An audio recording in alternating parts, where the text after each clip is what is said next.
Good morning, good morning. आवाज बंद हो गई थी। Good morning, good morning, good morning. Very very good morning. Radhe Radhe, Radhe Radhe. कैसे हैं आप सब? जय श्री राधे, जय श्री कृष्णा। जय जय श्री राधे, जय श्री कृष्णा।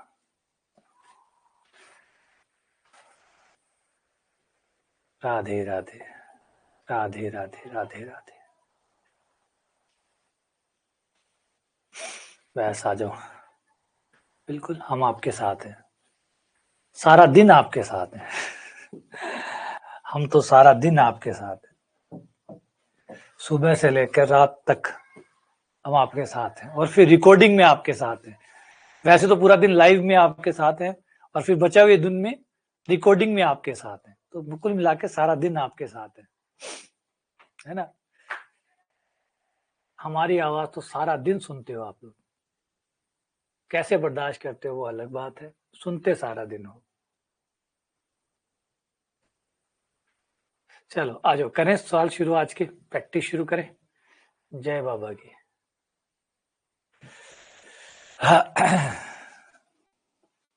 हाँ, लाइव का अलग मजा होता है। थोड़ी बातें हो जाती है, थोड़ी बातचीत हो जाती है, थोड़ा सा टाइम है ना अच्छे से पास हो जाता है। रिकॉर्डिंग में थोड़ी सी दिक्कत आती है। रिकॉर्डिंग में क्या थोड़ी सी दिक्कत आती है, बस रिकॉर्डिंग में आप इंटरेक्ट नहीं कर पाते, बात नहीं कर पाते। रिकॉर्डिंग में आपका टारगेट होता है जल्दी से वीडियो पूरा हो जाए, और लाइव में आप वो नहीं करते। तो लाइव में आप इंजॉय करते। लाइव में आप वीडियो पूरा नहीं करते, बल्कि उसको इंजॉय करते हैं। ठीक है, आ जाओ सवाल पे आ जाओ। ए और बी दो सेट है। ए और बी दो सेट है। बड़ी प्यारी बात है यार, बड़ी प्यारी बात है इसमें ना। रिकॉर्डिंग में हमारा टारगेट होता है वीडियो पूरा करना, मजे लेना नहीं होता। कभी गौर किया रिकॉर्डिंग में आपने कि रिकॉर्डिंग का पूरा लक्ष्य यही है कि वीडियो पूरा हो जाए, वीडियो पूरा हो जाए, है ना? बल्कि ये नहीं कि चलो मजा लेते हैं, चलो वीडियो देखते हैं, सीखते हैं, मजा लेते हैं। बस वीडियो पूरा हो जाए। 1 घंटे का वीडियो 10 मिनट में, 5 मिनट में, 7 मिनट में बस पूरा हो जाए। पर यहाँ पे वो चीज नहीं होती। यहाँ पे आपका दिमाग ये होता है कि वीडियो तो पूरा होगा नहीं, होगा तभी होगा। यहाँ तो एंजॉय ही करे कम से कम। तो फिर वो एंजॉय शुरू हो जाता है। अच्छा, इनमें से कौन नॉट इक्वल है? नॉट इक्वल पूछा, कौन बराबर नहीं है? कौन a माइनस बी के बराबर नहीं है? आपको ये बताना कौन नहीं है।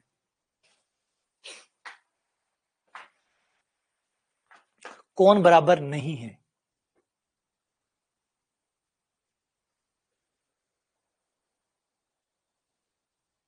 हाँ, तो आप जो आंसर दे रहे हैं ध्यान देखिए। ये तो बराबर है। बोले ये तो होता है, ये तो होता है, बिल्कुल होता है, ट्रू। ये तो होता है। ए इंटरसेक्शन बी डैश, ये ए माइनस बी के बराबर होता है। ये भी बराबर होता है ए माइनस ए इंटरसेक्शन बी। ए में से ए इंटरसेक्शन बी निकाल दो तो भी ए माइनस बी के बराबर होता है। हाँ, ये भी होता है। अब इन लोगों का क्या करें? इन लोगों का क्या होगा? ये तो b माइनस ए के बराबर होगा, तो ये गलत है क्योंकि ये b माइनस ए है। ये आपका b माइनस ए के बराबर है, तो ये गलत हुआ। लेकिन मुझे डाउट 3 पे भी लग रहा है। मुझे तो 3 पे भी डाउट है। आपको है या नहीं है? ये तो अपना एक आंसर तो अपना ये हो ही गया, लेकिन मेरा ध्यान जा रहा है कि तीसरा भी गलत है ना? तीसरा भी गलत लग रहा है। कैसे लग रहा है? आज देखते हैं, तीसरे को और जांच करते हैं। तीसरे में ये लगा हुआ है सी। सी का मतलब डैश। मैं यहाँ पे थ्योरम लगा देता हूँ डी मॉर्गन। डी मॉर्गन लगा देता हूँ। डी मॉर्गन के अनुसार ये जो सी है ये दोनों के साथ अलग अलग हो जाएगा। ए पे ऑलरेडी सी लगा हुआ है, एक सी और आ गया, इंटरसेक्शन का यूनियन बन गया, और ये बी सी आ गया। ठीक है, सी का सी 2 बार करने पर वापस ये आ जाता है।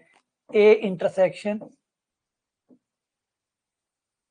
क्या ये ए माइनस बी के बराबर है? चित्र में देखो भाई, लगा तो नहीं, लगता तो नहीं है, लेकिन हो भी जाता है कई बार।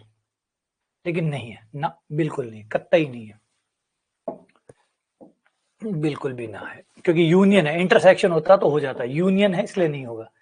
ये रहा आपका ए, ये रहा आपका बी, तो ये तो ए रहा, पीले वाला तो आपका ए हो गया।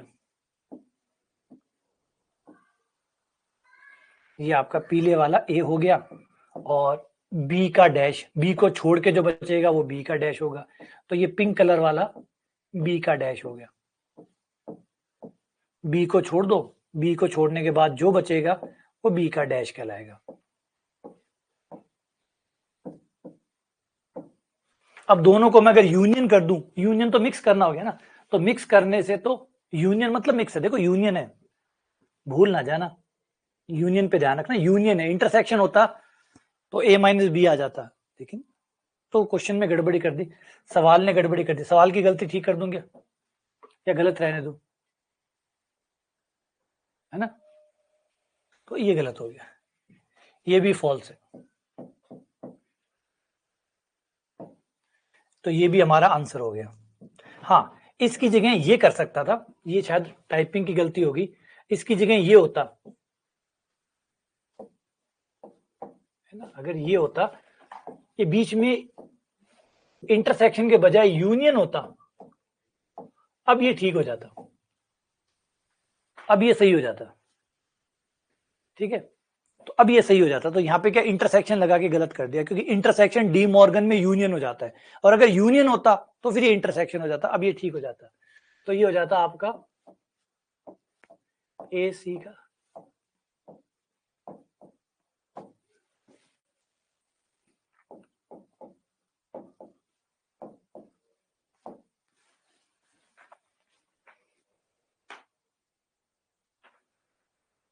सही है, तो ये लो, ये बढ़िया हो जाता, तो ये एक अच्छा हो जाता है, इसलिए यहाँ पे इस क्वेश्चन के आंसर तो हमारा 2 और 3 दोनों हो गया। ए कैसे सही है, ए तो ये रहा, अगर मैं इन दोनों का इंटरसेक्शन करूं, पीले वाले और पिंक वाले का इंटरसेक्शन करूं, तो देखो क्या आएगा, पीला और पिंक का इंटरसेक्शन, पीले वाले का और पिंक का इंटरसेक्शन करो, देखो क्या आता है, पीले का और पिंक का इंटरसेक्शन करो, ऐसा जहां पीला भी हो जहां पिंक भी हो,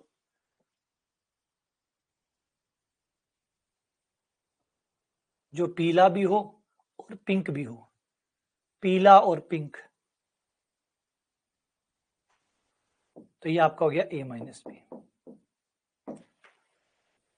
लेकिन एक बात बताओ, से आप पूछ रहे हो, मैंने अभी आप लोग मुझसे पूछ रहे हो कि ए माइनस बी ये कैसे हुआ, तो भाई ये कौन सी क्लास चल रही है, 5 4 क्लासों में हमने क्या किया है, 4 क्लासों में हमने क्या किया है, ए माइनस बी को तो पता नहीं कितनी बार हमने देखा है कि ए माइनस बी बराबर होता है ए इंटरसेक्शन बी का डैश, तो 4 क्लासेस में आप क्या कर रहे थे, चिंता का विषय तो ये है ये तो ठीक है, ये वाली बात तो ठीक है, ये है, लेकिन 4 क्लासों में हमने क्या किया फिर, अगर हम ये पूछे कि ए माइनस बी है, तो भाई मैं तो मान के चल रहा हूँ कि ए माइनस बी तो पता चल गया होगा, तो A minus B A intersection B के डैश के बराबर होता है, और इसके 3 तरीके थे, एक तो ये खुद ए माइनस बी होता है, एक ये होता है, एक हमने बताया था कि ए में से आप ए इंटरसेक्शन बी को घटा दो तो भी ये आता है,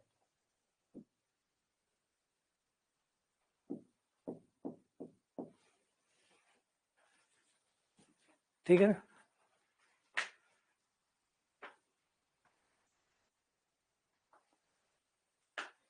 अगला क्वेश्चन,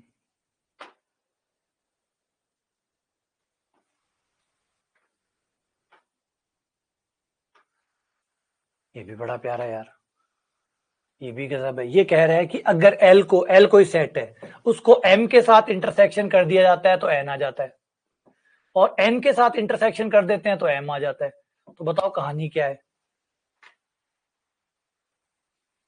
अगर एल को एम के साथ इंटरसेक्शन कर देते हैं तो एन आ जाता है, और एन के साथ इंटरसेक्शन कर देते हैं तो एम आ जाता है, तो बताओ कहानी क्या है,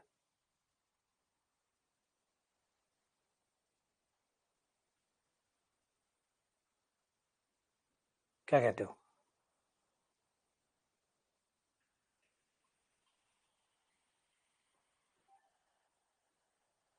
बड़ा प्यारा सवाल है, बड़ा ही प्यारा गजब सवाल है, एल को एल एम एन कोई सेट है, अगर एल को आप एम के साथ इंटरसेक्शन करते हो तो एन आता है, एन के साथ इंटरसेक्शन करते हो तो एम आता है, एल को एम के साथ इंटरसेक्शन करते हो तो एन आता है, एन के साथ इंटरसेक्शन करते हो तो एम आता है, तो बताओ एम एन एल में क्या रिलेशनशिप होगा, बढ़िया, सोचो,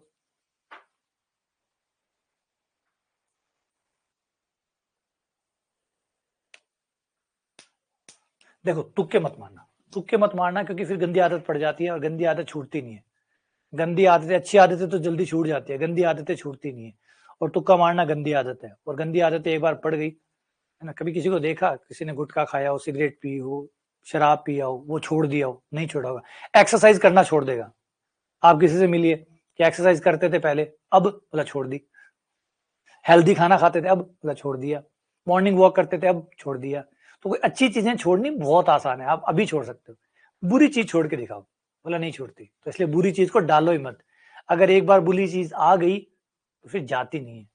तो गंदी आदतें बिल्कुल मत आने दो। तो देखो, पहले मैं इसका मेन तरीके भी बात कर लेता हूँ, है ना। दोनों का यूनियन करने पर, दोनों का यूनियन करने पर, L union M, L intersection M union L intersection N, दोनों का यूनियन कर दिया। एलएचएस भी हो गया, आरएचएस भी हो गया। ये लो, दोनों साइड मैंने यूनियन कर दिया, दोनों साइड मैंने यूनियन कर दिया। ये दिया हुआ था एलएचएस एलएचएस का यूनियन, आरएचएस आरएचएस का यूनियन कर दिया। यहां पे ध्यान से देखो तो बंटनता का नियम लग रहा है, दिख रहा है बंटनता। ये देखो, एल इंटरसेक्शन को एम के साथ भी किया गया है, एल इंटरसेक्शन को एन के साथ भी किया गया। तो ये बंटनता हो गया, एल इंटरसेक्शन बाहर आ गया और अंदर आपका हो गया एम यूनियन एन, हो गया। बराबर में भी क्या है, एम यूनियन एन है। इसका मतलब, इससे क्या मतलब निकलता है, इस लाइन से क्या अर्थ निकला, ये लाइन हमें ये समझाना चाहती है,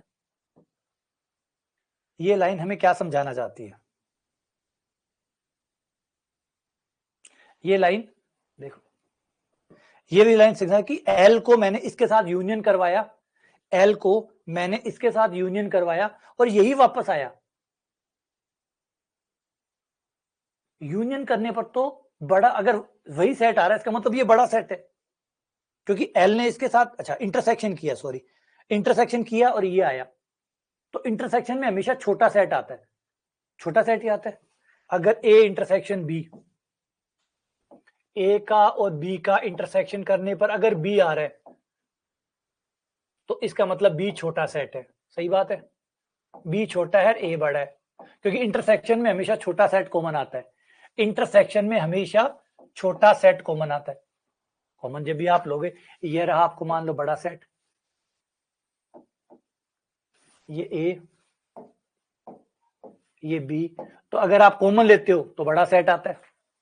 कॉमन हमेशा बड़ा सेट आता है, यूनियन कॉमन हमेशा छोटा सेट आता है, यूनियन हमेशा बड़ा सेट आता है।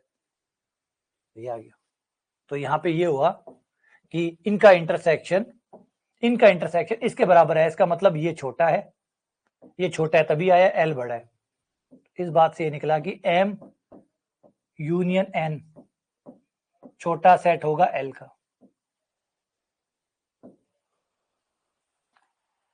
एल का छोटा सेट होगा, सही है, छोटा सेट है एल का। ये बात समझ में आई नहीं आई, पहले इस बात पे फोकस करो, ये समझ में आई नहीं आई। मैंने क्या किया, दोनों इक्वेशन को यूनियन कर दिया, एलएचएस को एलएचएस को, आरएचएस को आरएचएस को। एल इंटरसेक्शन कॉमन आ गया, है ना, और एल इंटरसेक्शन कॉमन आ गया, एम यूनियन एन हो गया।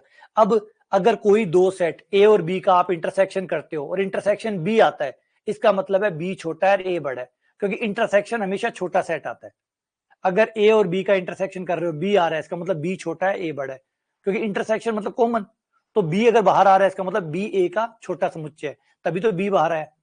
तो यहां भी ये निकला कि फिर ये इसके साथ इंटरसेक्शन करवाया और यही वापस आया, इसका मतलब ये सेट छोटा है और ये बड़ा है। तो एम यूनियन एन छोटा है एल से, ये आ गया कथन, सही है। हाँ बोलो, आराम से देखो, तसल्ली से देखो।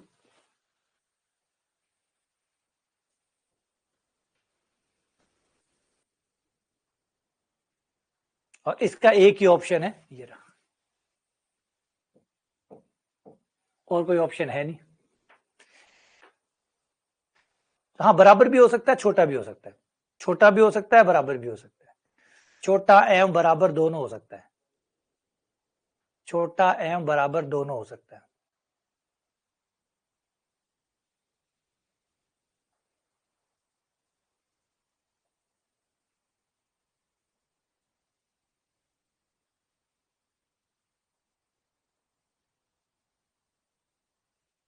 m बराबर n होने का कोई मतलब नहीं बनता ना। m बराबर n एक कंडीशन में सच हो सकता है। आपको जो सच बताना होता है वो सारी स्थितियों में बताना होता है। ये अर्ध सत्य है, m बराबर n अर्ध सत्य है, गलत नहीं है, आधा गलत है और आधा सच है।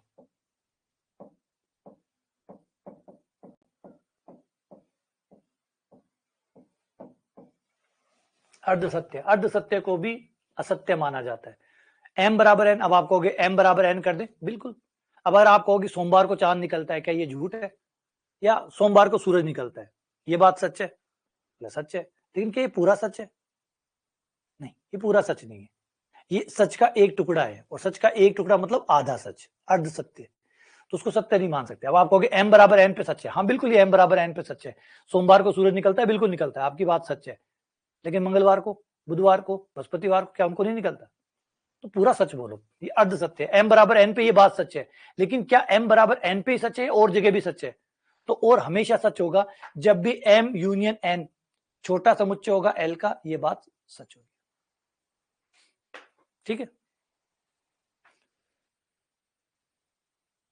हाँ बिल्कुल, ये बात भी ठीक है, सही कह रहे हो, ये भी ले सकते हो आप लोग। लेकिन ये क्या इंटरसेक्शन है, ये इंटरसेक्शन है। तो कोई एग्जांपल लेके सोचो, तो एग्जांपल लेके सोच सकते हो कि भाई ऐसा कोई एग्जांपल बनाना मुश्किल हो जाता है, फिर ऐसे एग्जांपल बनाने मुश्किल हो जाते हैं क्योंकि आप जो बनाओगे वो एक एग्जांपल के लिए सच होगा। आप जो भी उदाहरण देंगे वो एक उदाहरण के लिए सच होगा। अब यहाँ पे एक बड़ा कॉन्फ्लिक्ट होता है कि आप कोई भी चीज को उदाहरण देख के सत्य साबित नहीं कर सकते। उदाहरण देख के सत्य साबित नहीं किया जा सकता। हाँ, उदाहरण देखकर आप गलत साबित कर सकते हैं। उदाहरण सत्य के लिए काम नहीं आ सकते। आप कितने भी उदाहरण दे दीजिए, उससे कोई चीज सच साबित नहीं हो सकती। हाँ, झूठ साबित हो सकती है। अगर कोई चीज गलत है तो आप एक उदाहरण दीजिए, वो गलत हो जाएगा, लेकिन कभी भी उदाहरण देख के सत्य को साबित नहीं किया जा सकता। ये बात एक लिख लो, इंपॉर्टेंट बात है गणित का, एक बड़ा लॉजिकल चीज है। उदाहरण सत्य के लिए काम नहीं आते।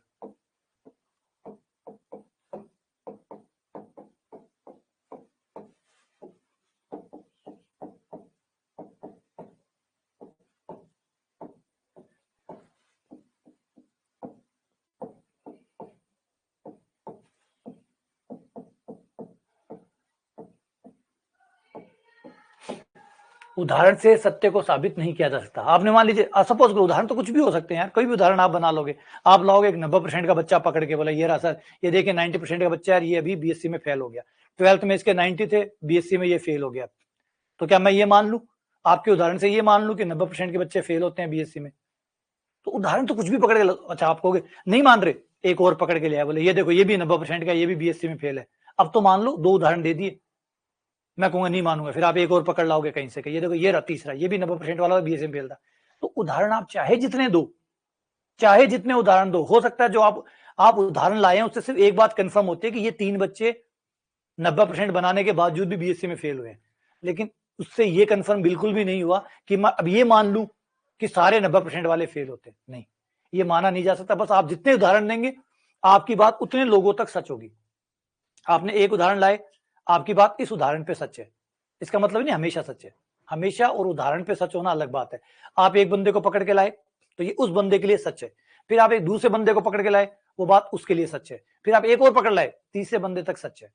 अब आप चौथा पकड़ लाए, पांचवा पकड़ लाए, हजारों पकड़ लाए, तो 1000 पकड़ने के बावजूद भी 1000 लोगों तक ही बात सच है। मैं 1000 एक और मांग लूंगा, और उदाहरण दो, और उदाहरण दो, और दुनिया के सारे उदाहरण दिए नहीं जा सकते, सारे उदाहरण दिए नहीं जा सकते। इसका मतलब है उदाहरण देकर कभी भी सत्य को साबित नहीं किया जा सकता, क्योंकि आप मुझे अगर 1000 उदाहरण दोगे तो मैं यही मानूंगा कि ये बात 1000 लोगों पर सच है। बस इससे यही निकल के आया कि जो आपने 1000 एग्जाम्पल दिए हैं, इसका मतलब ये बात जो आप कह रहे हो, ये इन 1000 लोगों पर सच है। हो सकता है 1001 पे काम ना करे, कल एक नया उदाहरण आए उस पर काम ना करे। इसीलिए कभी भी आप देखेंगे कि जब भी हम गणित में किसी चीज को प्रूफ करते हैं तो हम उदाहरण से प्रूफ नहीं करते, बाकायदा लॉजिक से प्रूफ करते हैं, ना कि उदाहरण से, क्योंकि उदाहरण से किसी को प्रूफ किया ही नहीं जा सकता। उदाहरण से तो सिर्फ उसको 4 या 5 या 7 बार आप उदाहरण देके, जितने आप उदाहरण देंगे उससे सिर्फ ये बात कंफर्म होती है कि इतने उदाहरणों पर ये बात सच है। इसका मतलब ये कभी कंफर्म नहीं होगा कि ये हमेशा सच है। हमेशा सच उदाहरण से नहीं आ सकता। हमेशा सच, सोचो, सत्य, हमेशा सत्य को सत्य बोलने, हमेशा सत्य बोलो या सत्य बोलो एक ही बात है। सत्य की प्राप्ति उदाहरणों से नहीं की जा सकती, इसीलिए सत्य को प्रूफ करना मुश्किल होता है ना, मुश्किल होता है। समझे बातों को? तो एक बड़ा प्यारा सा एग्जांपल आता है, एक बुक आती है जिसका नाम था black swan. Black swan Nicholas Taleb की बुक है, मेरे पास आगे पढ़ी है पीछे पढ़ी है। निकोलस तालेब की एक बुक है, एक राइटर है जिनका नाम है निकोलस तालेब। उनकी बुक है, उनका नाम है ब्लैक स्वान। तो अब ध्यान से सुनिए, बड़ा प्यारा है, अच्छा एग्जाम्पल है, अच्छी बात आई गई है तो दूर तक जानी चाहिए। तो ब्लैक स्वान का मतलब होता है काले कलर की बतख, ठीक है। वो कह रहे हैं कि अधिकतर लोग क्या करते हैं, अधिकतर लोग क्या करते हैं, एक उदाहरण लेते हैं और सत्य को मान बैठते हैं, फिर दूसरा उदाहरण आता है तो उनका सत्य मजबूत होता रहता है। जैसे जैसे उदाहरण आते हैं, हर उदाहरण उनके सत्य को मजबूत करता रहता है, हर उदाहरण, क्योंकि लोग उदाहरणों को ही सत्य मानते हैं। तो पहला उदाहरण आया, उन्होंने जो भी अपनी थ्योरी बनाई होगी, पहला उदाहरण आया, उन्हें लगा कि इसका मतलब मेरी थ्योरी सही है, वो मजबूत होगी। फिर जैसे एक उदाहरण और आया, उनका कॉन्फिडेंस, अब तो पक्का ही सच हूं। एक और उदाहरण आया, वो और चौड़े हो जाते हैं, पक्का सच हूं। चौथा या पांचवा, हर एक उदाहरण उनकी थ्योरी को मजबूत करता रहता है, हर एक उदाहरण। लेकिन फिर पता क्या होता है, फिर ये होता है ब्लैक स्वान। अब ये ब्लैक स्वान क्या है, जैसे आपको प्रूफ करना हो कि बतख सफेद कलर की होती है, बतख सफेद कलर की होती है, और आपने देखा बतख सफेद कलर की होती है। आप एक, मैंने थ्योरी बनाई कि ब्लैक सफेद जो बतख होती है वो सफेद कलर की होती है, और मैंने उदाहरण लाया कि ये देखो ये रही बतख, देखो सफेद कलर की है। फिर मैं आपको ऑस्ट्रेलिया ले गया, वहां पे देखा कि देखो ये रही बतख, कौन से कलर की है, सफेद कलर की। तो हर बार मैं जब आपको सफेद कलर की बतख दिखाऊंगा तो ये थ्योरी मजबूत होती जाएगी कि सफेद कलर की बतख होती है, बतख सफेद कलर की होती है, बतख सफेद कलर की होती है। लेकिन पता क्या होगा, ये एक दिन सारी थ्योरी खत्म हो जाएगी जिस दिन एक बतख काले कलर की निकल आई। एक बतख इस ग्रह पे कहीं भी काले कलर की अगर एक बतख आ गई तो आपकी बनाई हुई 1000 साल की थ्योरी, हजारों हजारों सालों की थ्योरी एक ही दिन में खत्म हो जाएगी। इसीलिए कहते हैं कि उदाहरणों पे विश्वास मत करिए, उदाहरणों पर विश्वास मत करिए। क्यों? क्योंकि उदाहरण किसी भी सत्य को साबित नहीं करते हैं। आप देखिए, आप पूरी पृथ्वी पे जाके देखिए, आपको सफेद बतख पता नहीं कितनी दिखेंगी। तो इससे ये कंफर्म नहीं हो जाता कि सारी बतख सफेद कलर की है। इससे सिर्फ इतना कंफर्म, इतना ही पुख्ता हुआ है कि आपने आज तक जितनी बतख देखी है वो सफेद कलर की। इससे समझिए आपका सच और सही में सच में अंतर है। आपका सच, आप ये कह सकते हैं, आप ये मत बोलिए कि बतख सफेद कलर की होती है, आप ये बोलिए कि आज तक मैंने जितनी भी बतख देखी है वो सब सफेद कलर की है। आप ये नहीं कह सकते कि सारी बतख सफेद कलर की होती है, ना तो आपने सारी बतख आज तक देखी है, ना तो आपने सारी बतख आज तक देखी है। तो जब सारी देखी नहीं है तो आपने कैसे कह दिया कि सारी बतख सफेद कलर की होती है? 5 बतख आपने मुश्किल से देखी और 5 बतख देख के आपने चिपका दिया कि सारी बतख सफेद कलर की होती है। अच्छा, मतलब जो बतख हजारों साल बाद होने वाली है, जिनका जन्म अभी हुआ ही नहीं है, जो बतख होंगी उसके बाद जो होंगी, वो सबके बारे में आपको पता चल गया एक ही बार में। 5 बतख देखकर आपको सारी बतख के बारे में पता चल गया। कमाल के आदमी हो यार, तुम तो छा गए गुरु। मतलब 5 बतख मुश्किल से देखी होगी आपने जिंदगी में, और आपने थ्योरी बना दी कि सारी बतख सफेद कलर की होती है। ये वो है हमारी थ्योरी की प्रॉब्लम। तो ब्लैक स्वान बुक जो है ना, वो इसी तरीके से लिखी हुई है कि आदमी क्या करता है, पहले तो कोई भी अटपटी थ्योरी बना लेता है, फिर एक दो एग्जाम्पल ढूंढ लेता है, फिर उसको लगता है कि मेरी थ्योरी सही है, और वो उस पर चल पड़ता है, और फिर होता है बचेड़, बुड़ूम। बचेड़ समझते हो ना, दीवार से जाके टकराना। फिर वो दीवार से टकराता है, एक ब्लैक स्वान आता है, एक ब्लैक स्वान आता है। ब्लैक स्वान मतलब एक काले कलर की बतख आती है, पूरी थ्योरी का सफाया, आपके द्वारा बनाई गई 8 साल 10 साल की मेहनत सारी एक बार में खत्म। इसीलिए चलो, क्लियर हुआ ये बात, समझ में आई? ये ब्लैक स्वान वाली बात है। तो उदाहरण के द्वारा आप साबित नहीं कर सकते, इसे उदाहरण के साथ जाइए मत, गणित के साथ जाइए। ठीक है, चलो आगे बढ़ते हैं इसमें। ये वाले में आ जाओ, इस शेडेड रीजन में आ जाओ कि ये जो व्हाइट कलर का रीजन है ये कौन सा है, ये व्हाइट कलर का रीजन कौन सा है?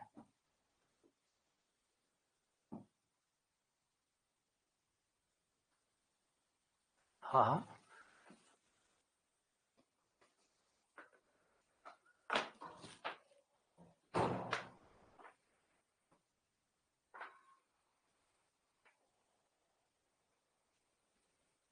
ये व्हाइट रीजन कौन सा होगा? ये व्हाइट रीजन कौन सा होगा? ये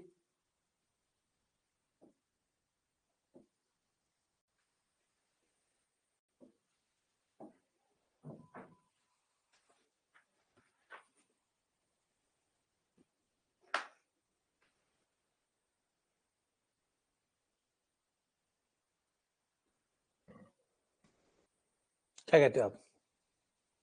हाँ, अरे वाह, शाबाश, बहुत बढ़िया। हाँ, बिल्कुल सही कह रहे हो। मेरा भी दिमाग यही काम कर रहा है कि भाई इसमें से यही एरिया तो निकालना है, ये वाला। और ये एरिया कैसे निकलेगा? हाँ, ये एरिया से निकलेगा कि मैं ए ले लूं, मैं ए ले लूं, निकालना तो ए में से है, ये तो साफ ही दिख रहा है कि ए का हिस्सा है ये ए का ही टुकड़ा है, तो मैं ए ले लूं और फिर क्या करूं, बी का और सी का यूनियन कर दूं, बी का और सी का यूनियन कर दूं, ये रहा बी, ये रहा सी, बी का और सी का यूनियन कर दूं, ये ग्रीन वाला हो गया मेरा बी यूनियन सी। और फिर मैं क्या करूं, ए में से बी यूनियन, पिंक वाले में से ग्रीन वाला माइनस कर दूं। सही बात है? और तो देखो आपका ये आ जाएगा या नहीं आ जाएगा? ए माइनस बी यूनियन सी कर दूं तो आ जाएगा। जितना बी यूनियन सी ने अतिक्रमण किया है वो ए में से निकल जाएगा, अतिक्रमण ही निकलता है ना, घटाते हो तो क्या होता है, अतिक्रमण ही तो निकलता है, अतिक्रमण निकल जाएगा। तो ए में से बी ने जितना अतिक्रमण किया था, ये देखो ये अतिक्रमण था, ये इसमें से माइनस हो गया, तो A minus B union C. ठीक है, बढ़िया, बहुत बढ़िया। आगे चलो, ए ये रहा, बी ये रहा, सी ये रहा, A union B intersection C, A union B intersection C किसके बराबर होगा?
ठीक है, पढ़ जाओ आगे। हाँ ठीक है, ए यूनियन बी कर दो, फिर सी के साथ इंटरसेक्शन कर दो।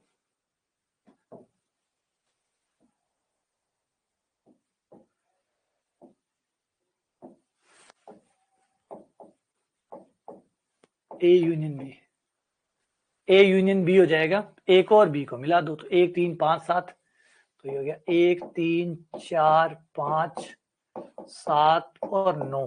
फिर अगर आप सी के साथ इंटरसेक्शन लेंगे तो सी में है आपका 1 3 इसके पास भी है, 4 इसके पास भी है, 9 इसके पास भी है, तो 1 3 4 9,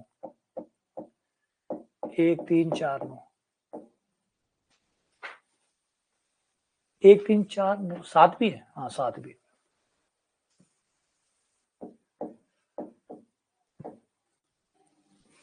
इनमें से कोई नहीं है ना, 11 तो नहीं है, नहीं 11 नहीं है, 1 3 4 7 9, 1 3 4 7 9, 4 7 भी तो आएगा, 7 भी आएगा यार, 7 आएगा, 7 कहाँ आएगा, 7 कहाँ से आएगा भाई, 7 सी में कहाँ है, सी में 1 है, 3 है, 4 है, 9 है, 1 3 4 9 ही तो है।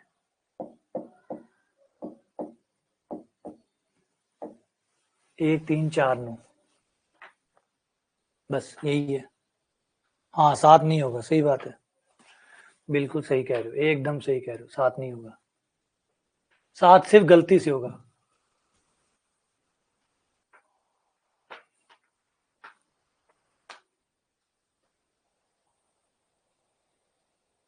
इन पहले समुच्चयों को निर्माण रूप में लिखा हुआ है, बिल्डिंग फॉर्म में लिखा हुआ है।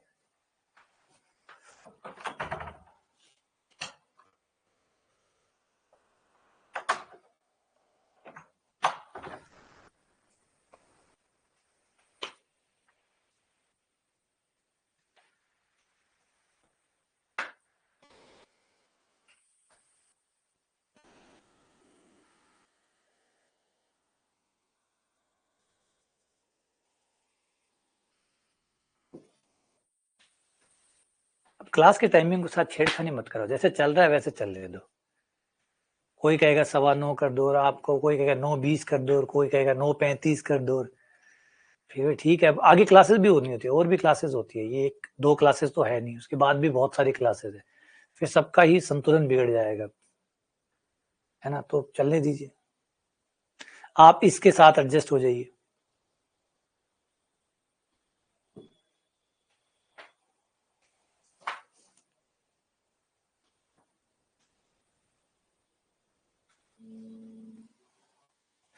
देखो पहले तो ये देखना कौन से नंबर लेने हैं आपको, ये बहुत जरूरी है, क्योंकि 5 से छोटे कौन से नंबर लेने हैं ये जरूरी है।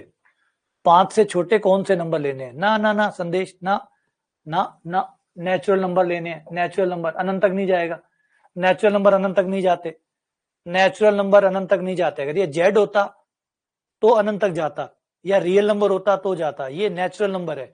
नेचुरल नंबर है तो कौन कौन आएगा, ध्यान दो, ये तो जरूरी ना। ये बात तो सिर्फ इतना समझाती है कि x 5 से छोटा या बराबर है, लेकिन x कौन है, ये लाइन बताती है, ये बताता है कि x नेचुरल नंबर है। तो नेचुरल नंबर है तो 5 4 3 2 1,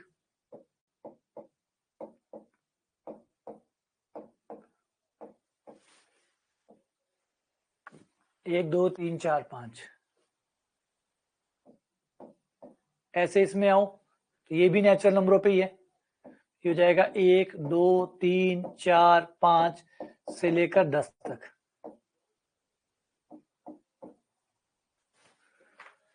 ये हो जाएगा 3, ये भी नेचुरल नंबर है, तो 3 4 5 और 6, 5 6 नहीं, बराबर नहीं, इसलिए फिर क्या करना है, बी को और सी को इंटरसेक्शन करके ए में से घटा देना है। बी को और सी को इंटरसेक्शन करेंगे तो 3 4 5 आ जाएगा, फिर ए में से घटाएंगे तो 3 4 5 कट जाएगा, तो हमारा आंसर आ जाएगा 1 और 2।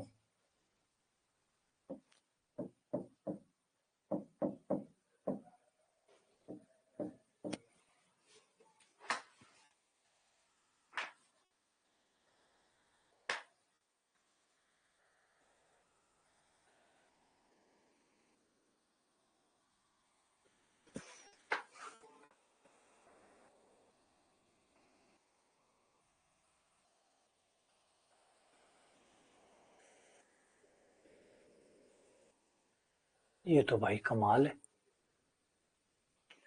ये तो भयंकर वाला है। ये कह रहा है कि ए बी सी का यूनियन करो, फिर A intersection B intersection C dash निकालो, फिर सी डैश के साथ इंटरसेक्शन करो।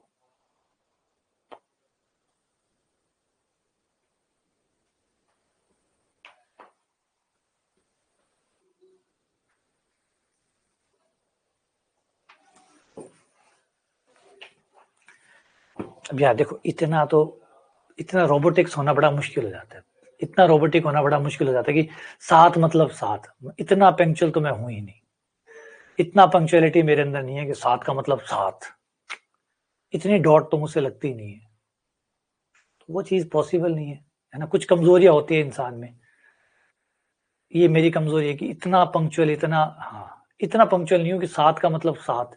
हाँ ये जरूर है कि 7 का मतलब 7 5 या 7 10, 7 5 और 7 10 बहुत दूर हो गया। सुबह उठनू, है ना, सुबह उठनू, तैयार होनू, फिर कभी ये शीट इसमें डालनी है, कभी वो बोर्ड पे डालना है, वो उसका थंबनेल बनाना है, बहुत सारे काम होते हैं। तो उस वजह से कई बार 7 का 7 10 भी हो जाता है। सर्दियां भी है, ठंड भी है।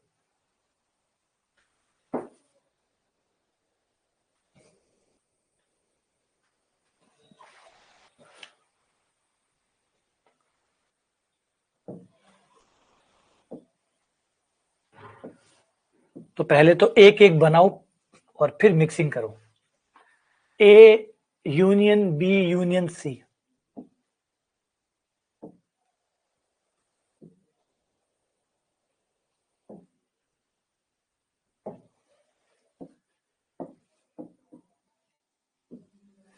ए बी सी, ये हो गया A union B union C.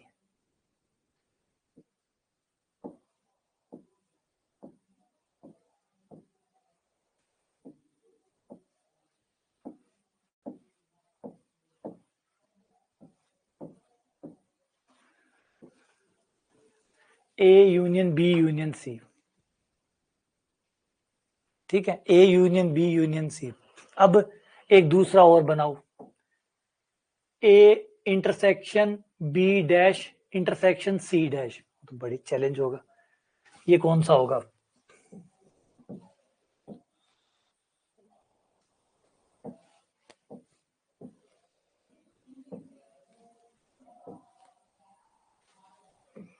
अब इसे देखो, ये भाई कौन सा होगा? ये तो बड़ा खतरनाक होगा। ए, जिसमें ए भी आता हो, जिसमें बी नहीं भी आता हो। तो पहले तो ये ए ले लो, ये रहा आपका ए। बी नहीं कौन सा हुआ? जो बी के बाहर है, बी के बाहर, ये बी नहीं हुआ, पिंक वाला।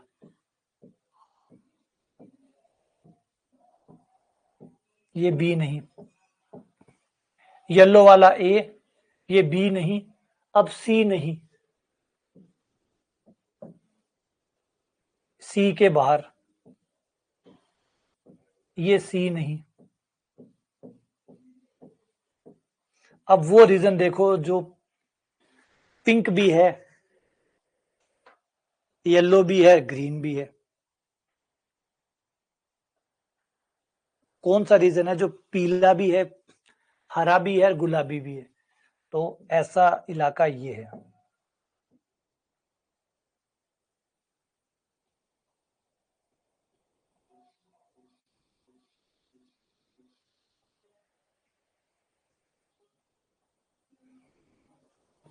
ये हुआ, ये पीला भी हुआ, हरा भी हुआ और गुलाबी भी हुआ। अब तीसरे पे आ जाओ, सी डैश पे।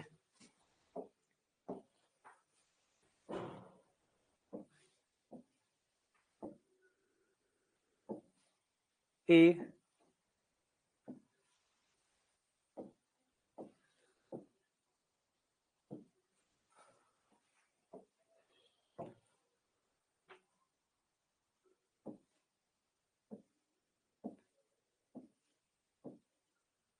ये हुआ आपका सी डैश। अब ये देखो कि तीनों का कॉमन क्या होगा। इन तीनों चित्रों का कॉमन निकालना है, इंटरसेक्शन, इंटरसेक्शन।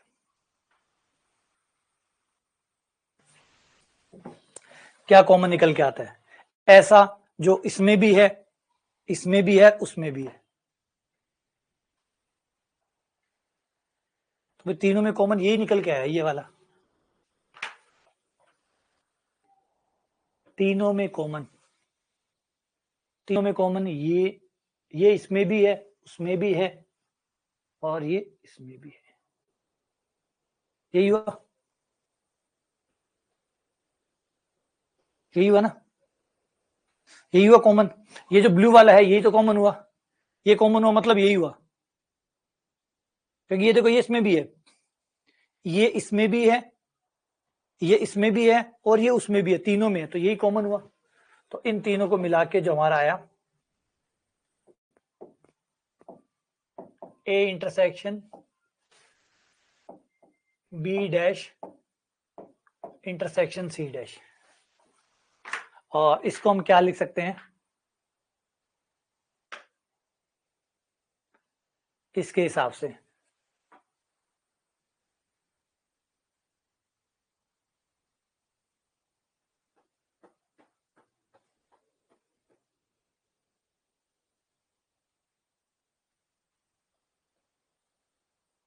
कौन सा ऑप्शन आएगा? A intersection C dash?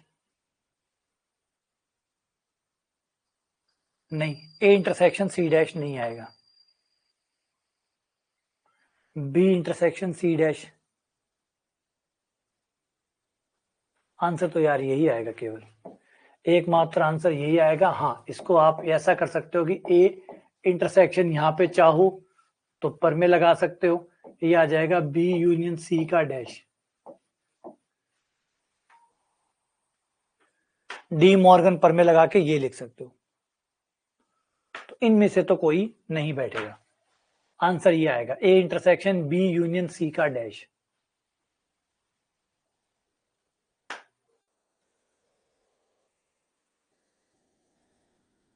बस, इसके अलावा कोई और नहीं आएगा। तो फिलहाल इनमें से कोई नहीं बनाता है, नन ऑफ दीज। इन ऑप्शन में से कोई भी ऑप्शन इसके ऊपर काम नहीं कर रहा है।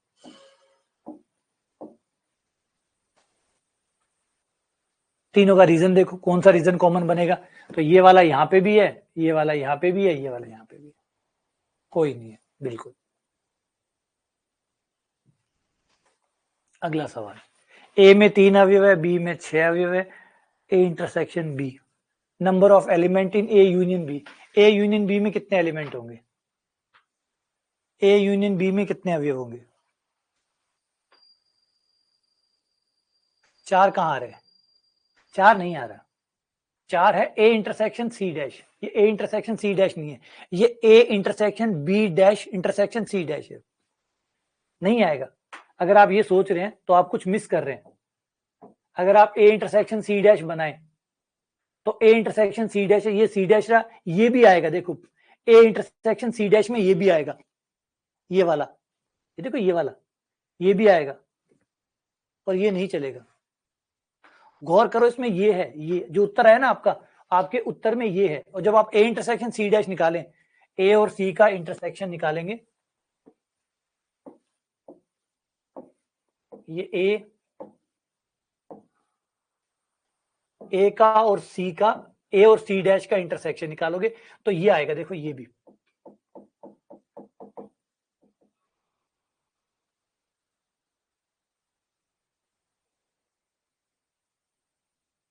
ये है आपका ए इंटरसेक्शन सी डैश। जबकि जिसकी हम बात कर रहे हैं, हम जिसकी बात कर रहे हैं वो है A intersection B dash C dash, वो ये है।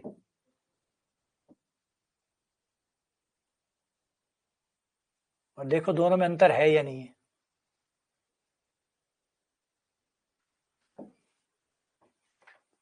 तो बहुत छोटा सा अंतर है, इसलिए कम दिख रहे हैं।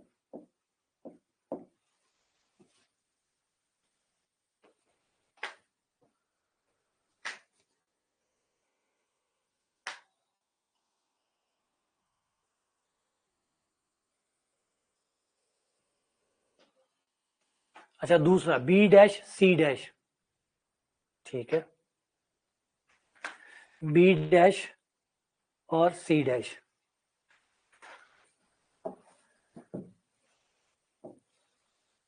ये वाला ऑप्शन।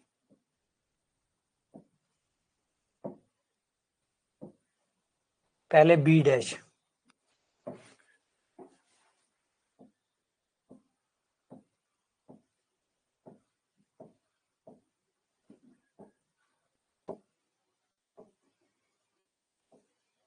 ये तो हो गया आपका बी डैश, सही है। बी को छोड़कर जो बचा वो बी डैश हो गया, ठीक है। अब सी डैश पे आ जाते हैं। सी डैश होगा, ये रहा,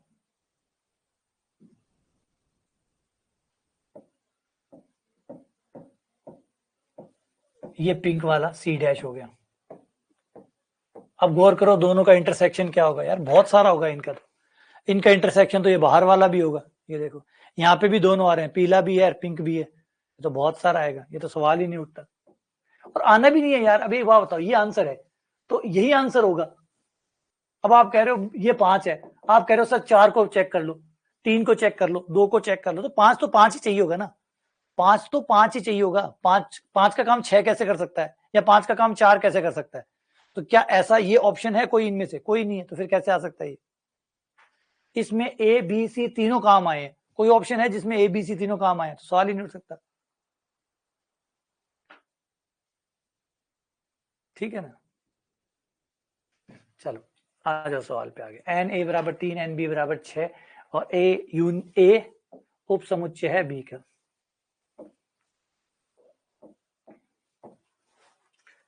इसे करो। अभी वो जो पंक्चुअलिटी है ना, उससे एक बात याद आई, एक ऐतिहासिक घटना जो है ना, वो बताता हूँ आप लोगों को। एक फिलोसोफर थे जिनका नाम आपने सुना होगा, एमिनल कांट। इम्यूनल कांट का नाम सुना आप लोगों ने? वो तो बहुत सुनते होंगे आप लोग जब टीचिंग मेथड पढ़ते हैं और पढ़ते हैं, तो इम्यूनल कांट का नाम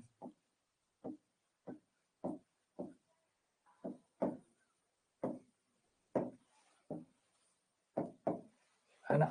और कांट जो है वो बहुत रिवोल्यूशनरी जो थे फिलोसोफर थे। कांट तो बड़े है ना, डेविड ह्यूम के चेले थे, डेविड ह्यूम के प्रशंसक थे, है ना, प्रशंसक थे, उनको बहुत आइडियल मानते थे। उनकी थ्योरी को ही कांट ने आगे बढ़ाया, और अभी तक हम जो लोग ज्यादातर पढ़ते हैं वो कांट की ही फिलोसॉफी होती है जो हमें नॉर्मली पढ़ाई जाती है। तो इम्यूनल कांट जो हुआ करते थे, वो आप ये समझ सकते हो, इस बंदे ने अपना पूरा जीवन, पूरा का पूरा जीवन जो है वो फिलोसॉफी को दिया।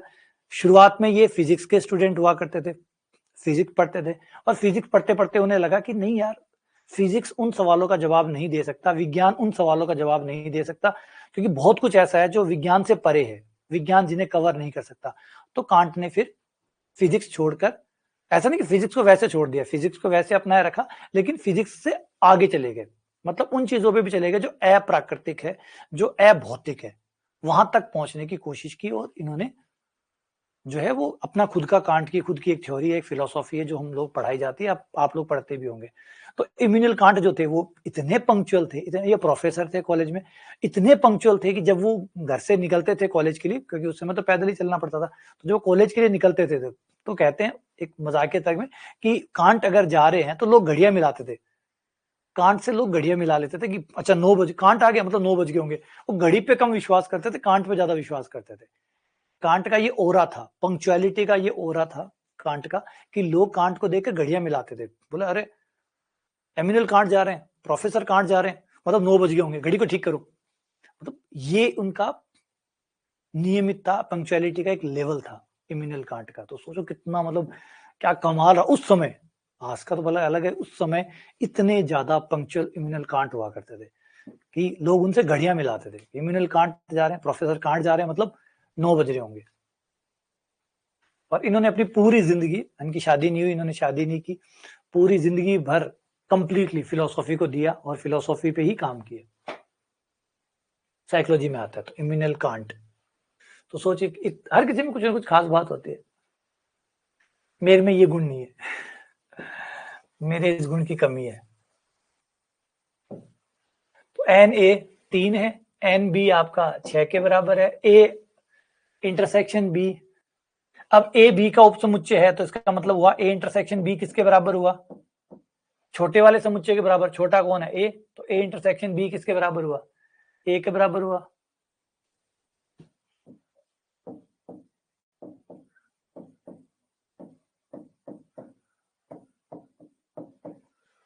एन ए इंटरसेक्शन बी बराबर एन ए,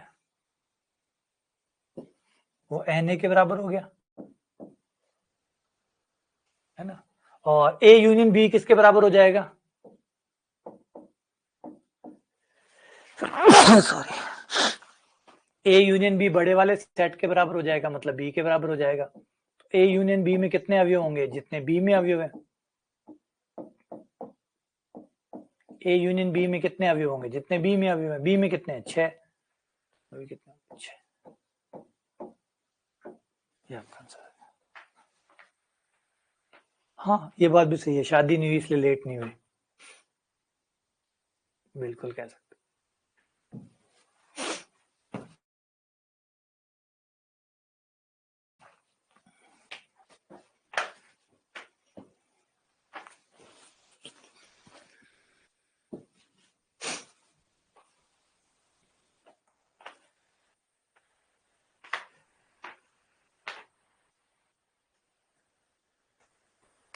एन ए 200 है, एन बी 300 है, ए इंटरसेक्शन बी 100 है, एन यू 700 है।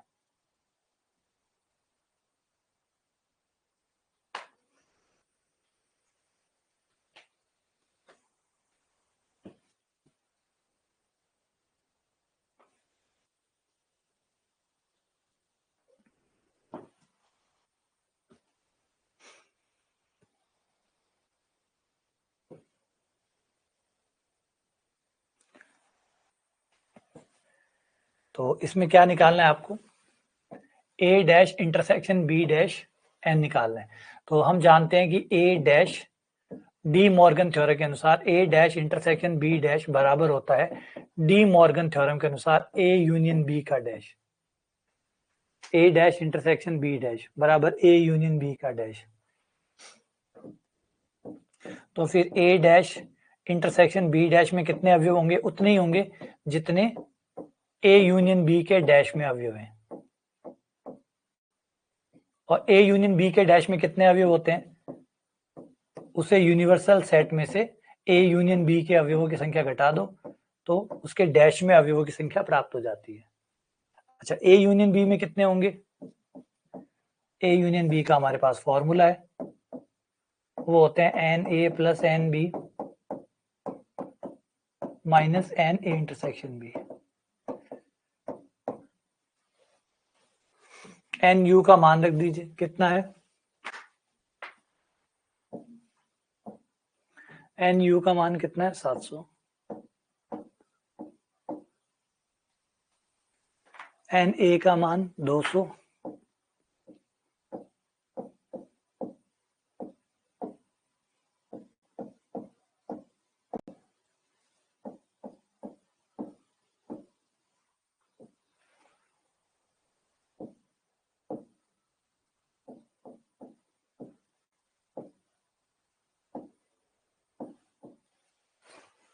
तीन सौ, ये आपका आंसर है।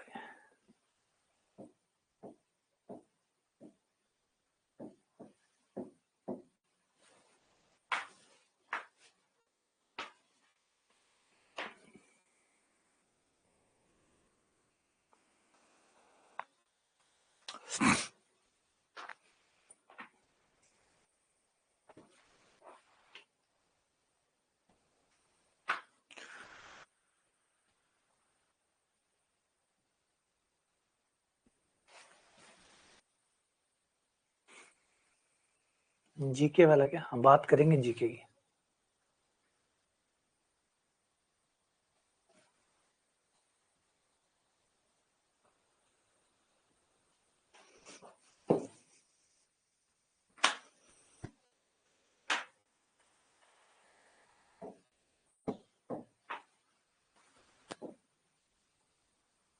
ए यूनियन बी में अगर ए को इंटरसेक्शन करवा दिया जाए तो क्या आंसर आएगा, ऑब्वियसली बात है जो छोटा सेट है वही आंसर आएगा, छोटा सेट है वो हमारा आंसर होगा, छोटा सेट हमारा आंसर होगा, है ना, बिल्कुल होगा।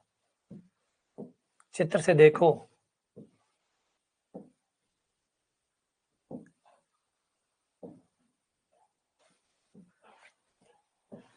ये तो है आपका ए,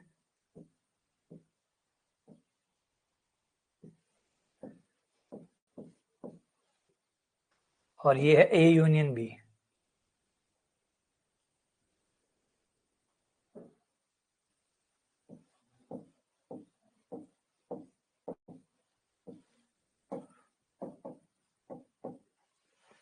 दोनों का इंटरसेक्शन क्या होगा, ए होगा, सही है।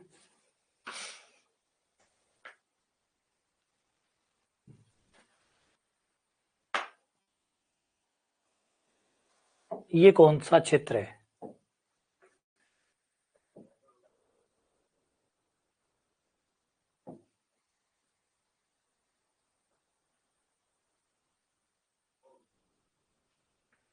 ये कौन सा है,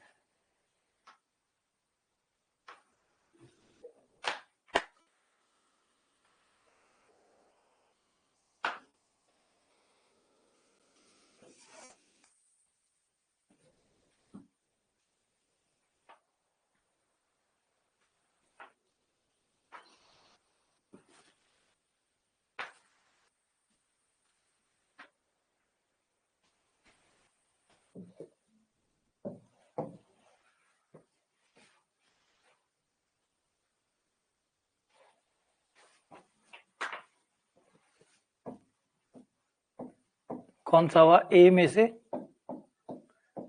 बी यूनियन सी माइनस कर दो।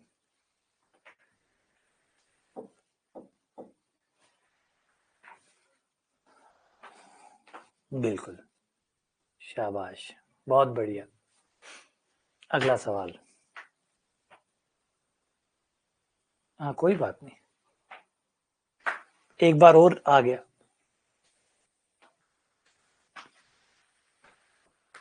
सोचो, जब कोई सवाल, किया हुआ सवाल जब वापस आता है तो कितना अच्छा लगता है ना? इस बात पे गौर करो, किया हुआ सवाल जब वापस आता है तो कितना आसान लगता है। तो रिवीजन की महिमा समझो, रिवीजन की क्या महिमा होती है, रिवीजन कितना बढ़िया काम करता है। क्योंकि रिवीजन पहली बार जब आप सवाल करते हैं तो वो टफ लगते हैं, वो हो सकता है समझ में कम आए, परेशान करे, लेकिन वही सवाल जब दोबारा आते हैं, जब आप दोबारा करते हैं तो रिवीजन से क्या कमाल होता है। लेकिन ज्यादातर लोग रिवीजन तक पहुंचते ही नहीं है, वो कोर्स में ही जजमेंटल हो जाते हैं, कोर्स में ही उन्हें लगता है कि ये बहुत मुश्किल है, ये मुझसे नहीं हो पाएगा, ये मैं नहीं कर पाऊंगा, वो कोर्स में ही सोच समझ के बाहर चले जाते हैं, रिवीजन तक तो जाते ही नहीं है।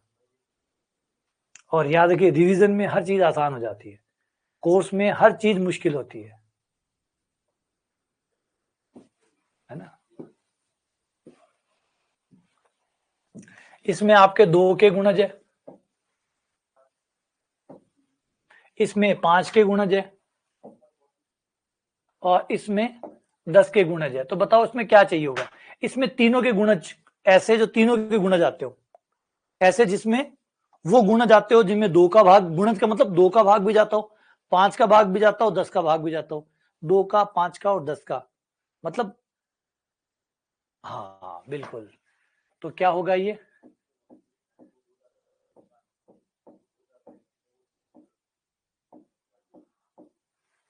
क्या आएगा? जेड। 10 के गुणज, 10 के गुणज, जो 10 का गुणज होगा वो एक्स में भी आएगा, इंटरसेक्शन भाई, 2 का गुणज नहीं, 10 का गुणज, 2 का गुणज नहीं, 10 का गुणज। तीनों का कॉमन लो यार, कॉमन क्या आएगा? 10 का तो आएगा, कॉमन लो, कॉमन क्या आएगा? 10 का, है ना? 10, इसमें आएंगे 2, 4, 6, 8, इसमें आएंगे 5, 10, 15, इसमें आएंगे 10, 20, 30, तो 10 तीनों में आ जाएगा, 20 तीनों में आ जाएगा।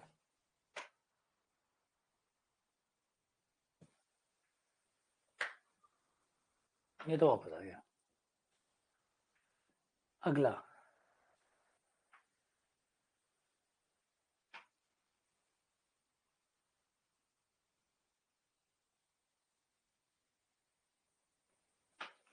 सत्तर व्यक्तियों का एक समूह है जिसमें 45 व्यक्ति हिंदी बोलते हैं, 33 अंग्रेजी बोलते हैं, 10 न तो हिंदी बोलते हैं न अंग्रेजी बोलते हैं। और कितने व्यक्ति ऐसे हैं जो अंग्रेजी और हिंदी दोनों बोलते हैं?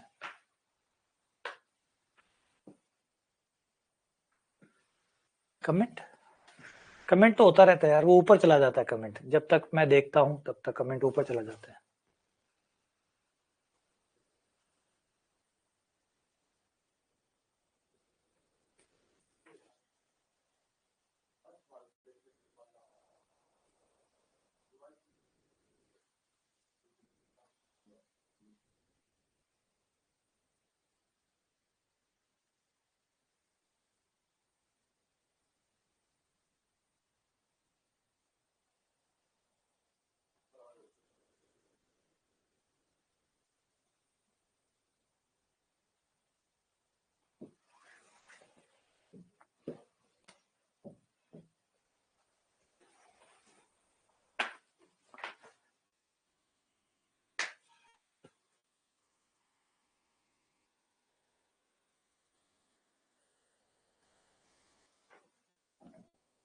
तो यहाँ पे हमें दिया है, हिंदी वालों को ए में डाल लेते हैं, हिंदी वालों को ए समुच्चय में डाल लेते हैं। हिंदी वाले 45 लोग हैं, अंग्रेजी वाले 33 है,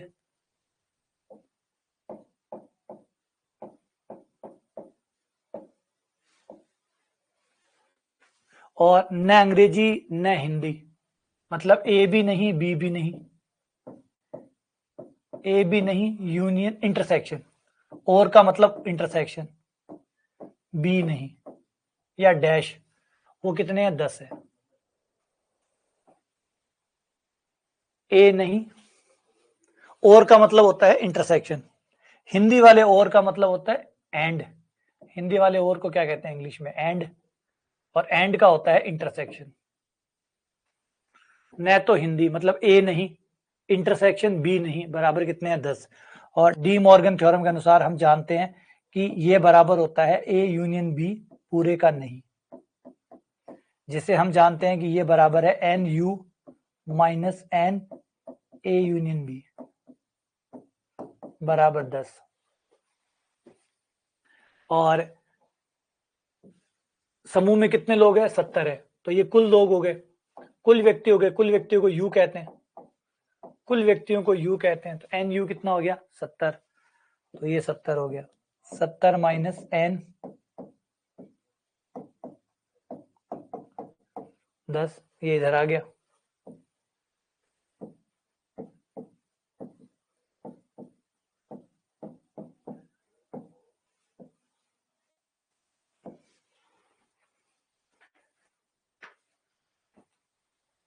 अब इंटरसेक्शन निकालना है,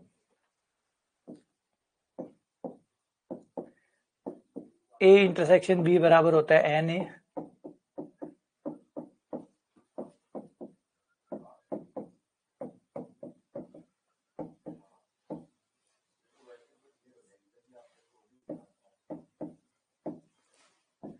एन ए का मान कितना 45, ये कितना 33, ए यूनियन बी कितना 60, 78 में से 60 गए 18।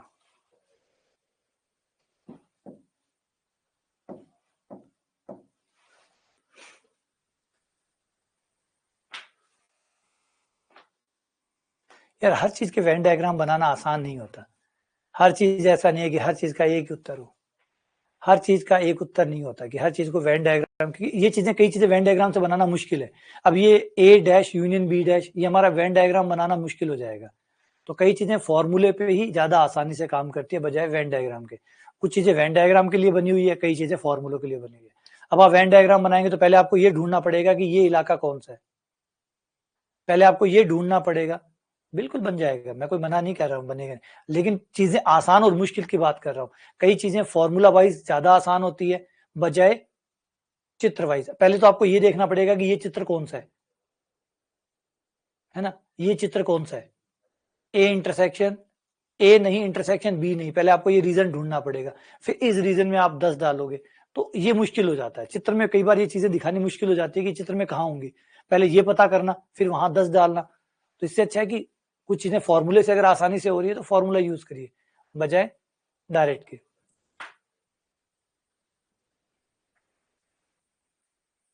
अच्छा, ये है सम्मित अंतर, सिमेट्रिक डिफरेंस, ए सेट दिया गया बी सेट दिया गया, ये सिमेट्रिक डिफरेंस या सम्मित अंतर।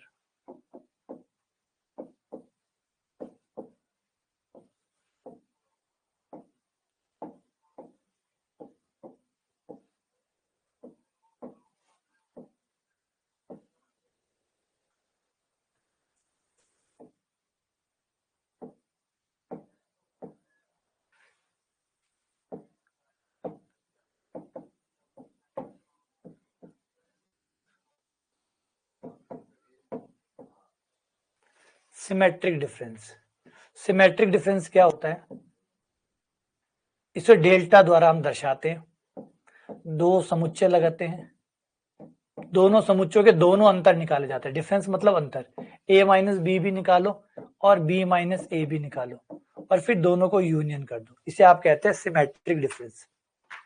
Symmetric difference a minus B union b minus A, ठीक है।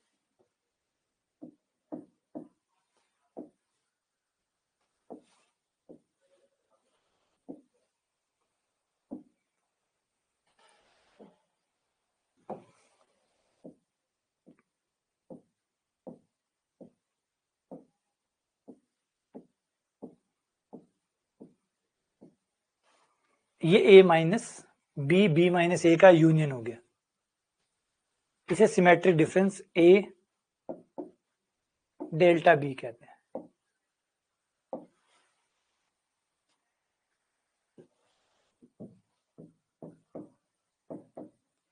और इसको आप ऐसे भी लिख सकते हैं, a यूनियन b में से a इंटरसेक्शन b घटा दो,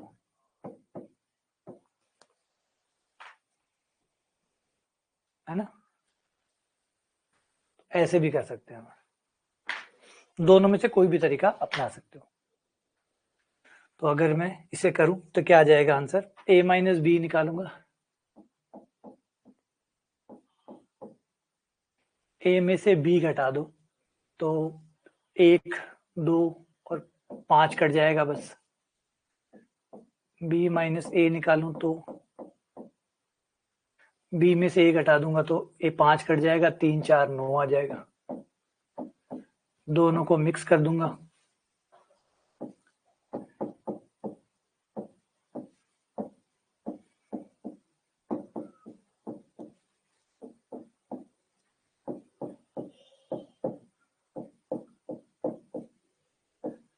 एक दो तीन चार 9 भी हो गया, सही है, ठीक है।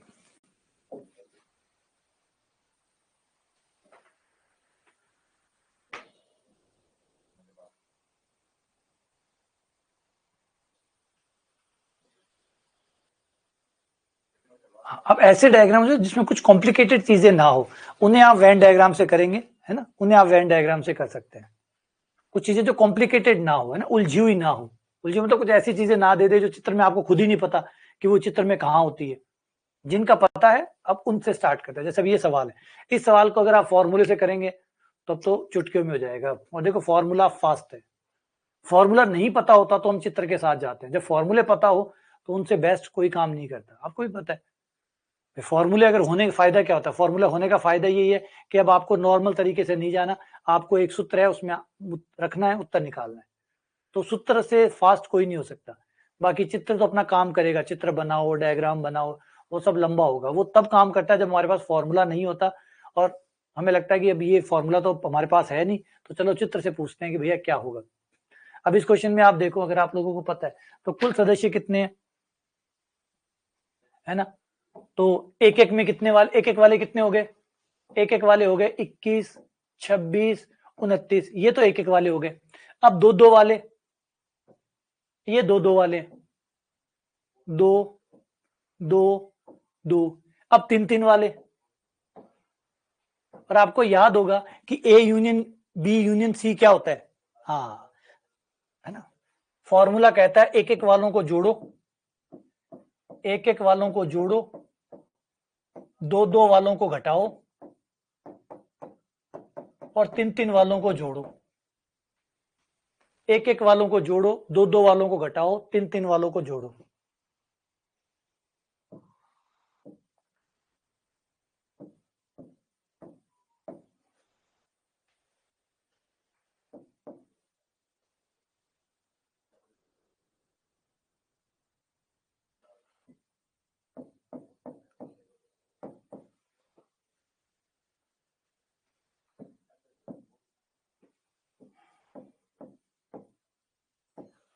आंसर सही है, एक एक को जोड़ो, यही होता है फॉर्मूला, यही तो होता है फॉर्मूला।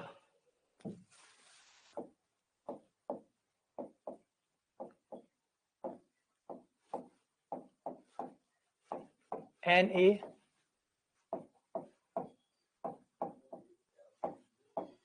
ए plus N B plus N C, एक एक का योग, दो दो का अंतर,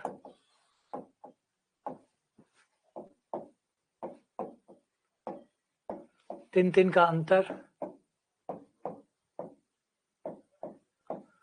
और फिर तीन तीन का योग,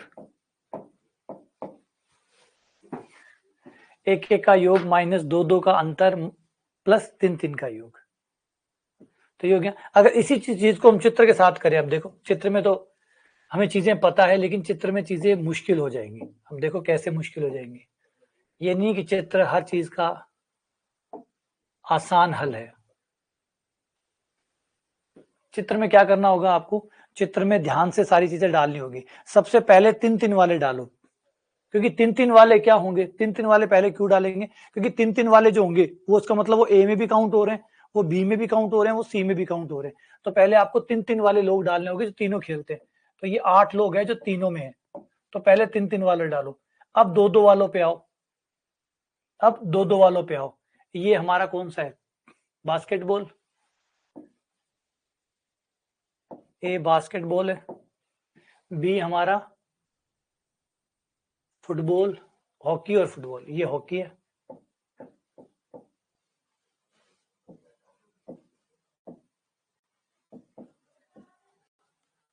तो पहले 8 आ गए, 8 तीनों में आ गए।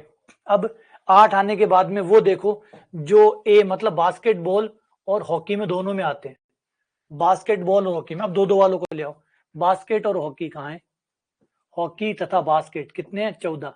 अब 14 को ले आओ, 14 में से 8 तो आप पहले लिख चुके, तो यहां बच गए 6, यहां बच गए 6। 8 तो आप पहले लिख चुके, तो ये बच गए 6। ठीक है, अब आ जाओ हॉकी और फुटबॉल। जो हॉकी और फुटबॉल खेलते हैं वो कहाँ है, हॉकी और फुटबॉल 15 लोग हैं, हॉकी और फुटबॉल वाले 15 है। 8 लिख चुके हो, 7 यहां आएंगे। अब आ जाओ बास्केटबॉल और फुटबॉल, बास्केटबॉल और फुटबॉल है 12, 12 में से 8 लिख चुके हैं, 4 यहां आएंगे। क्या हो गया, अब आप ए में आ जाइए।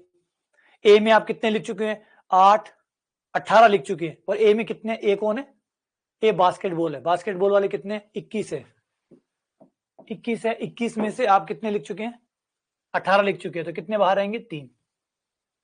अब हॉकी में आ जाओ, हॉकी में कितने हुए, 8, 6, 7, 13, 13, 8, 21, 21 हो चुके, और टोटल कितने, 26 है। 26 में से 21 आ गए, तो 5 ये बच गए, ये हो गए 5। अब 12 फिर कौन है, 12 लोग हैं जो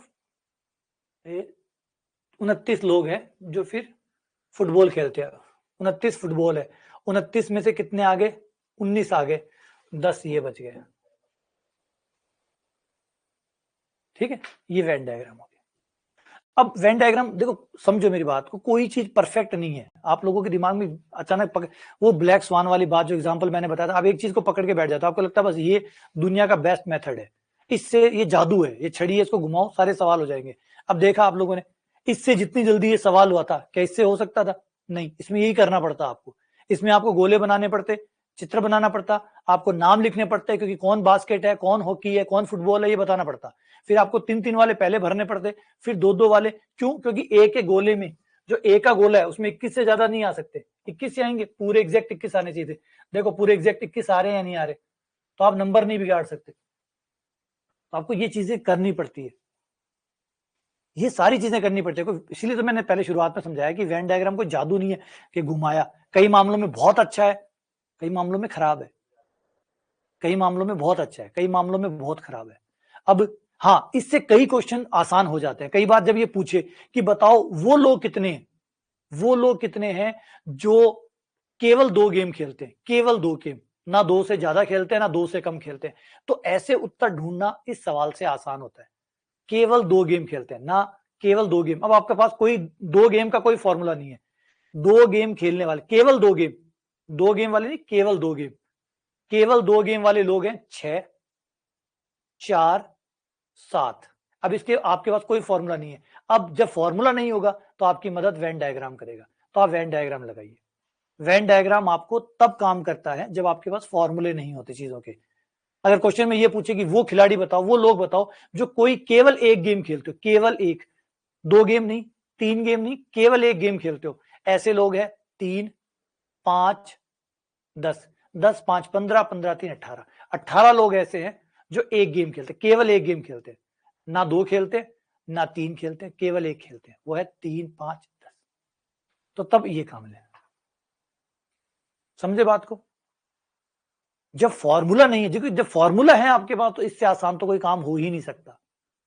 जब आपके पास फॉर्मूला है तो उससे आसान कुछ नहीं हो सकता, क्योंकि फॉर्मूला में मान डाला और उत्तर आया, इससे आसान क्या होगा। चित्र तो अपना काम करवाएगा। हाँ, चित्र तब काम आता है जब आपके पास फॉर्मूला नहीं है और आपको बहुत सारे, जैसे अभी आप एक क्वेश्चन देखेंगे, ईएमआरएस के अंदर एक सवाल आया था। ईएमआरएस में क्या होता है, एक सवाल आता है, उसके पीछे जुड़े हुए 4 सवाल आते हैं। तो उसमें एक सवाल आया था, उसका ईएमआरएस का मैंने पेपर कराया था यूट्यूब पे, उसमें याद होगा, उसमें एक सवाल से जुड़े हुए कई बातें पूछी गई थी। तब फिर वेन डायग्राम बहुत बढ़िया काम करता है, क्योंकि तब वो छोटी-छोटी बातों के जवाब भी दे सकता है। वेन डायग्राम उन छोटी बातों का जवाब भी दे सकता है जिनका जवाब आपका सूत्र नहीं दे सकता, क्योंकि आपका सूत्र है ही नहीं। जैसे मैंने कहा कि एक सवाल तो ये हो गया बढ़िया कि पूछे कि केवल उन खिलाड़ियों, वो खिलाड़ी कितने हैं जो केवल 2 गेम खेलते हैं, केवल 2, ना 2 से कम खेलते हैं, ना 2 से ज्यादा खेलते हैं, केवल 2 गेम खेलने वाले लोग कितने हैं, पकड़ो, 6, 4, 7, 17 लोग ऐसे हैं जो केवल 2 गेम खेलते हैं। अगर केवल 1 गेम वाले लोग कितने हैं, 3, 5, 10, 18। तो ये सवाल के जवाब आपको वेन डायग्राम दे सकता है। इनको लिखे कि इनके पास फॉर्मूला नहीं है, तो फिर वेन डायग्राम यूज करिए। क्लियर है ये बात? चल आगे बढ़ते हैं।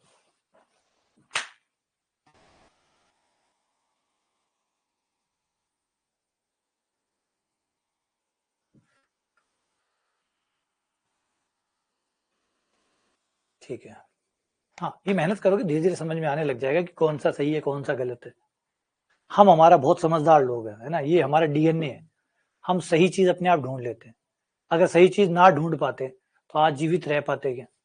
क्या खाना है क्या नहीं खाना है आपको बचपन में कभी नहीं पता था। जब आपका जन्म हुआ था तो आपको नहीं पता था कि क्या खाना चाहिए। आप मिट्टी भी खा लेते थे, दीवार भी चाट लेते थे, कागज भी खा जाते थे। फिर धीरे धीरे धीरे धीरे आपको समझ में आने लगा कि क्या खाना चाहिए क्या नहीं खाना चाहिए।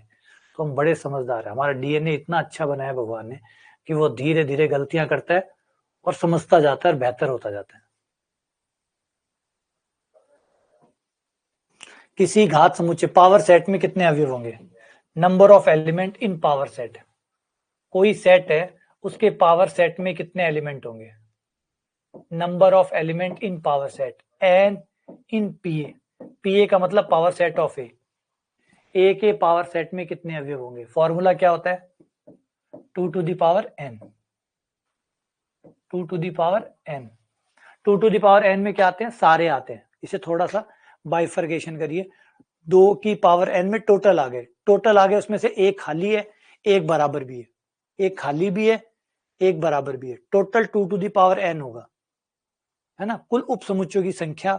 घात समुच्चय, घात समुच्चय में क्या होते हैं? पावर सेट में क्या होते हैं? सारे सबसेट ही होते हैं।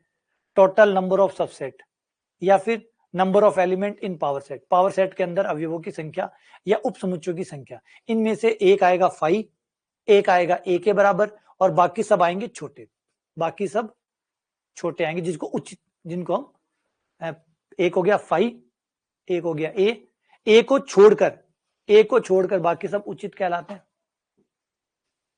ठीक है, ये भी फॉर्मूला वही है, नंबर ऑफ सबसेट,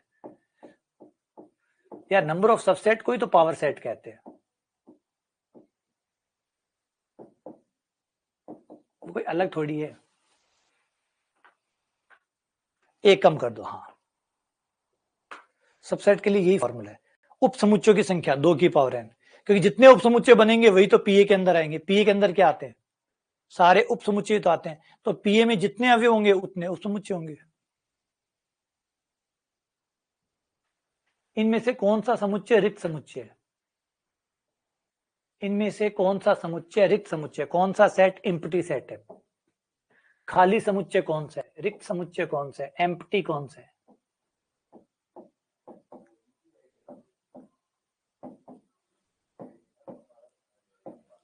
इनमें से एम्प्टी सेट कौन सा है? खाली कौन सा है?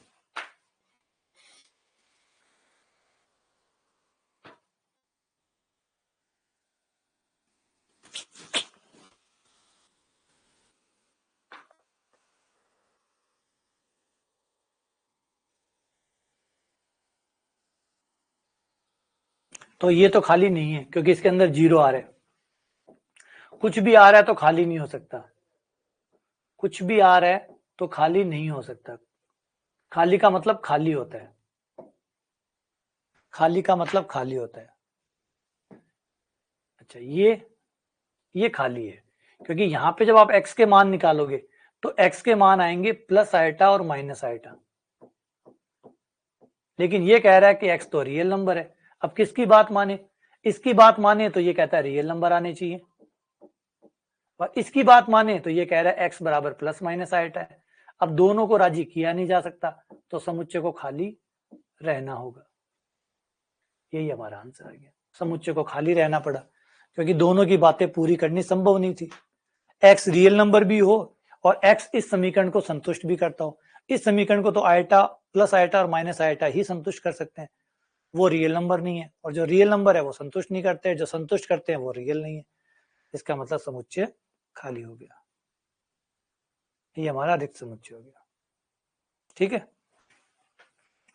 चलिए इसी के साथ क्लास को विराम करते हैं और मिलते हैं आप लोगों के साथ दोबारा से अगली क्लास में। ठीक है, डिवाइडेड नहीं होता इसका मतलब कई किताबें हैं वो इसको ऐसे लिखती है, कई किताबें ऐसे लिखती है, डिवाइडेड नहीं होता, ये ऐसे होता है ना। कई किताबें ये लिखती है, कई किताबें ऐसे लिखती है। आप लोग किताबों में देखोगे तो वो अलग अलग संकेत है, कोई ऐसे यूज करता है, कोई किताब वाला ऐसे यूज करता है,